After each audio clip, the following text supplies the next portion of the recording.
نحمده ونصلي على رسوله الكريم اما بعد اعوذ بالله من الشيطان الرجيم بسم الله الرحمن الرحيم يا ايها الذين آمنوا لا تبطلوا صدقاتكم بالمن والاذى صدق اللہ العظیم۔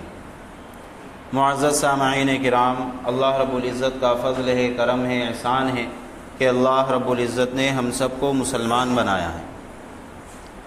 اب ایک حقیقی مسلمان کون ہے، کس کو مسلمان کہا جاتا ہے؟ تو پیغمبر علیہ السلام نے ایک حدیث کے اندر توجہ دلائی کہ حقیقی مسلمان وہ ہے المسلم من سلم المسلمون من لسانہ ویدہ، کہ جس کی زبان اور ہاتھ سے دوسرے مسلمان اس کی تکلیف سے محفوظ رہے، یہ حقیقی مسلمان ہے۔ محدثین نے یہاں پر نقطہ بیان فرمایا کہ پیغمبر علیہ السلام نے پہلے زبان کا ذکر فرمایا، اس کے بعد ہاتھوں کا ذکر فرمایا، جبکہ تکلیف دونوں سے پہنچتی ہے۔ تو اس کی وجہ کیا ہے؟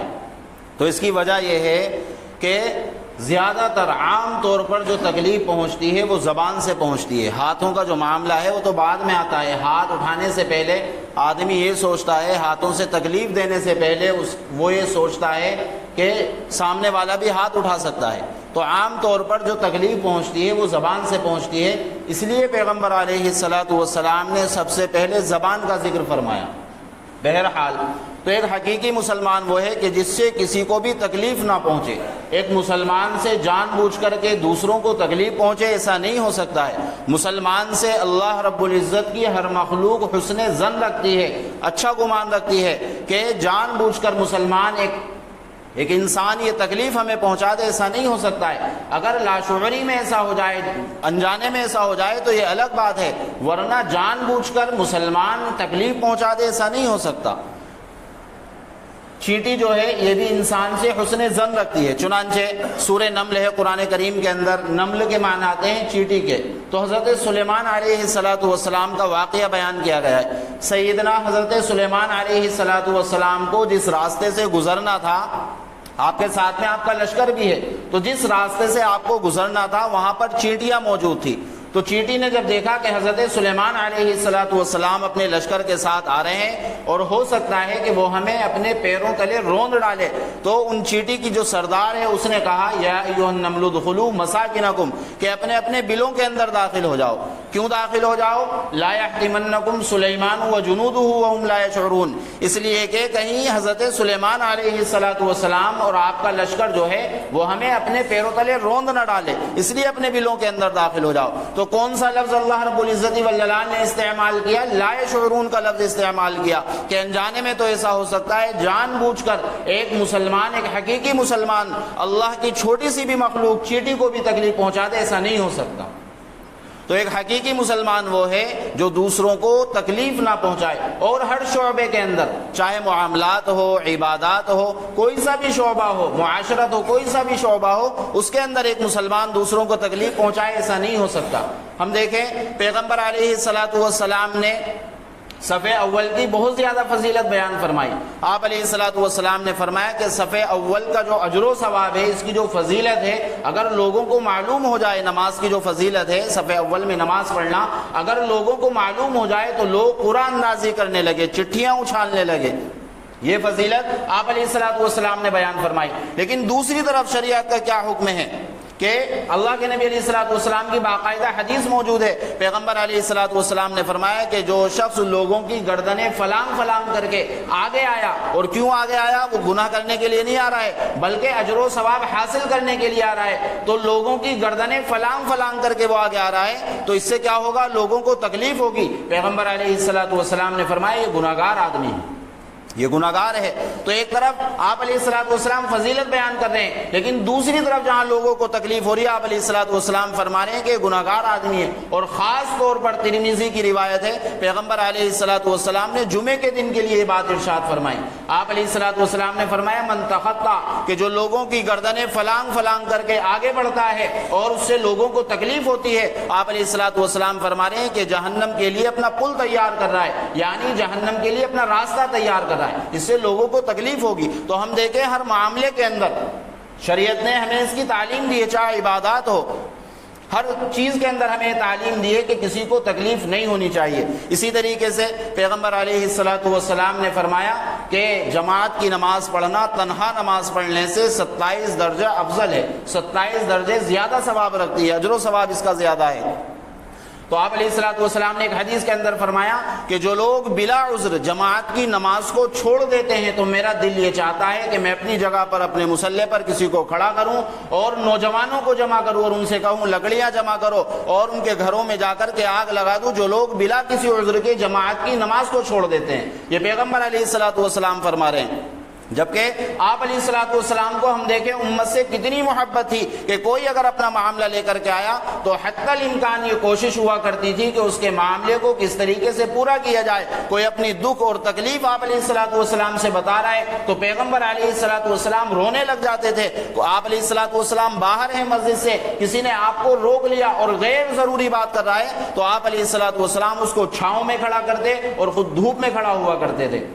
یثرب کی پتھریلی زمین کو آپ علیہ الصلوۃ والسلام نے امت کے غم کے سلسلے میں اس کو تر کر دیا، اور امت کا اتنا غم آپ علیہ الصلوۃ والسلام کو اتنی محبت کہ ساری انسانیت یہ جہنم سے بچ کر کے جنت میں جانے والی بن جائے کہ آپ علیہ الصلوۃ والسلام نے اپنا کھانا، اپنا پینا، راتوں کا سونا یہ سب کچھ چھوڑ دیا تھا۔ اتنے کرب و بے چین آپ علیہ الصلوۃ والسلام رہا کرتے تھے، اتنی مودت و محبت اور شفقت آپ علیہ الصلوۃ والسلام کو امت کے ساتھ تھی۔ لیکن کیا فرما رہے ہیں کہ جو شخص بلا عذر کے جماعت کی نماز کو چھوڑ دے ان کے گھروں میں میرا دل چاہتا ہے آگ لگا دو، لیکن میں یہ عمل کیوں نہیں کرتا؟ کیونکہ وہاں پر بچے بھی موجود ہیں، عورتیں بھی وہاں پر موجود ہیں۔ تو اتنی سخت وعید پیغمبر علیہ الصلوۃ والسلام فرما رہے ہیں۔ لیکن شریعت کا ہم حکم دیکھیں کیا مسئلہ ہے کہ اگر کوئی آدمی ایسا بیمار ہے کہ جس سے لوگوں کو تکلیف ہوتی ہے، لوگ اس سے گھن محسوس کرتے ہیں، تو شریعت یہ کہتی ہے کہ اس کے لیے جماعت کی نماز پڑھنا یہ جائز نہیں ہے، بلکہ وہ تنہا نماز پڑھے، اپنے گھر کے اندر نماز پڑھے۔ عمر فاروق رضی اللہ عنہ کے دور میں ایک عورت تھی، اس کو پتہ نہیں کیا بیماری تھی، تو اس کو ایک سخت ترین بیماری تھی، وہ جو ہے طواف کیا کرتے تھی خانہ کعبہ کے۔ تو عمر فاروق رضی اللہ عنہ نے اس کو منع کر دیا کہ آپ کو طواف کرنے کی ضرورت نہیں ہے، آپ گھر میں رہیں، گھر میں عبادت کرتی رہیں۔ تو شریعت کا ہمیں یہ حکم ہے، یا کسی کے پسینے کے اندر ایسی بدبو ہے کہ جس سے پاس کھڑے رہنے والے شخص کو تکلیف ہوتی ہے، یا جو اللہ رب العزت کی نورانی مخلوق فرشتے ہیں ان کو بھی تکلیف ہوتی ہے، تو کسی کے پسینے میں بہت خطرناک قسم کی بدبو ہے جس سے لوگوں کو تکلیف ہوتی ہے، تو اس کے لیے بھی یہ حکم ہے کہ وہ جماعت کی نماز نہ پڑھے بلکہ تنہا نماز پڑھے۔ تو ہم دیکھیں کہ تکلیف کہیں بھی نہیں ہے، کسی کو اگر کسی عمل سے تکلیف ہو رہی ہے تو شریعت نے کہا ہے کہ اس کو روک دیا جائے۔ تو یہ ہے ہماری شریعت، یہ ہے اگر دوسروں کو تکلیف ہو رہی ہے تو اس کو اس عمل کو جو ہے ترک کیا جائے، اس عمل کو چھوڑ دیا جائے۔ اسی طریقے سے روزہ رکھنا یہ کتنی بڑی عبادت ہے۔ آپ علیہ الصلوۃ والسلام نے فرمایا کہ روزہ جو ہے یہ جہنم سے ڈھال ہے، ڈھال کا ذریعہ ہے۔ جیسے تیر اور تلوار کے آدمی پر وار کیے جاتے ہیں تو اس کو ڈھال سے روک لیا جاتا ہے، اسی طریقے سے اگر آدمی روزہ رکھے گا تو جہنم کی آگ سے جو ہے اس کا بچاؤ ہے روزہ رکھنا۔ تو رمضان کے روزے تو فرض ہیں ہی، لیکن نفلی روزہ رکھنا یہ بہت بڑی عبادت ہے۔ لیکن کیا کہا شریعت نے کہ آپ روزے سے ہیں، آپ کا نفلی روزہ ہے، آپ کے گھر پر کوئی ایسا مہمان آیا کہ جس کے ساتھ میں آپ بیٹھ کر کے کھائیں گے نہیں، پیئیں گے نہیں، تو اس کی دل آزاری ہوگی، اس کو اچھا نہیں لگے گا، اس کا دل ٹوٹے گا۔ تو شریعت نے کہا ہے کہ روزے کی بات ہے، روزے کی قضا کر لی جائے گی بعد میں، آپ روزہ توڑ دیں، اس کے ساتھ میں بیٹھ کر کے کھائے پیئیں۔ یہ ہے دیکھیں کہ کسی کو بھی تکلیف نہیں ہونی چاہیے۔ زکوٰۃ ادا کرنا یہ کتنی بڑی فضیلت کی بات ہے، اسلام کا اہم رکن ہے، اسلام کا ستون ہے۔ لیکن کیا کہا گیا کہ آپ کسی پر احسان جتلا کر کے، اس کی دل آزاری کر کے آپ زکوٰۃ ادا کر رہے ہیں تو آپ کا جو یہ صدقہ کرنا ہے، آپ کی جو زکوٰۃ ادا کرنا ہے، سب برباد ہو جائے گا۔ قرآن کریم میں اللہ رب العزت فرماتا ہے یا ایھا الذین آمنوا لا تبطلوا صدقاتکم بالمن والاذی، کہ آپ جو ہے احسان جتلا کر کے اور اس کو تکلیف پہنچا کر کے آپ صدقہ کر رہے ہیں تو آپ کا یہ جو صدقے کا ثواب ہے سب کچھ ضائع ہو جائے گا، سب کچھ برباد ہو جائے گا، ختم ہو جائے گا۔ آپ کسی کو زکوٰۃ دے رہے ہیں، آپ کو معلوم ہے کہ یہ زکوٰۃ کا مستحق ہے، تو پھر اس سے معلوم کرنے کی ضرورت نہیں ہے، اور نہ ہی اسے کہنے کی ضرورت ہے کہ ہم آپ کو زکوٰۃ دے رہے ہیں، بلکہ آپ ہدیہ کہہ کر کے، گفٹ کہہ کر کے، عیدی کہہ کر کے اس کو زکوٰۃ دے دیں گے تو آپ کی زکوٰۃ ادا ہو جائے گی۔ ہاں اگر آپ کو معلوم نہیں ہے کہ یہ مستحق ہے بھی یا نہیں تو اس صورت میں آپ معلوم کر سکتے ہیں۔ تو زکوٰۃ ادا کرنا یہ کتنی فضیلت کی بات ہے، لیکن شریعت کے ہم حکم کو دیکھیں۔ اسی طریقے سے حج اور عمرہ کرتے ہیں، حج کرتے ہیں تو اس کے اندر جو ہے حجر اسود کو بوسہ دیا جاتا ہے۔ تو حجر اسود کو وہاں پر بھیڑ بہت زیادہ ہوتی ہے، تو شریعت نے ہمیں کیا کہا ہے، اگر وہاں پر بھیڑ زیادہ ہے اور بوسہ دینا ممکن نہیں ہے، مشکل ہے، تو آپ لوگوں کو کوہنیاں مار کر کے، دھکے مار کر کے آپ آگے نہ بڑھے، بلکہ دور سے استلام کر لے، لکڑی کے ذریعے سے، ہاتھوں کے ذریعے سے دور سے اس طریقے سے اشارہ کر لے حجر اسود کی طرف، اور آپ اپنے ہاتھوں کو چوم لے، تو آپ کی جو یہ سنت ہے، بڑی سنت ہے، آپ کی یہ سنت ادا ہو جائے گی، لیکن دوسروں کو تکلیف پہنچانا یہ آپ کے لیے جائز نہیں ہوگا۔ اسی طریقے سے عمرہ کرتے ہیں، حج کرتے ہیں، اس میں طواف کرتے ہیں، تو شروع کے جو چکر ہیں اس میں سینہ تان کر کے اور کوہنیاں نکال کر کے طواف کیا جاتا ہے، شروع کے جو طواف ہے، شروع کے جو چکر ہے، تو اس میں شریعت کا ہمیں یہ حکم ہے، اور یہ بڑی سنت ہے، اہم سنت ہے۔ لیکن کیا حکم دیا گیا، اگر وہاں پر بھیڑ زیادہ ہے، مجمع زیادہ ہے، تو آپ ٹھہر جائیے، رک جائیے، مجمع کم ہو جائے تب آپ یہ کام کیجئے، اور اگر مجمع کم نہیں ہوتا ہے تو پھر آپ اس کو چھوڑ دیجئے، اور آپ جو ہے سیدھے سادہ طواف کیجئے، سینہ بھی مت نکالیے اور نہ ہی کوہنی نکالیے۔ تو شریعت نے ہمیں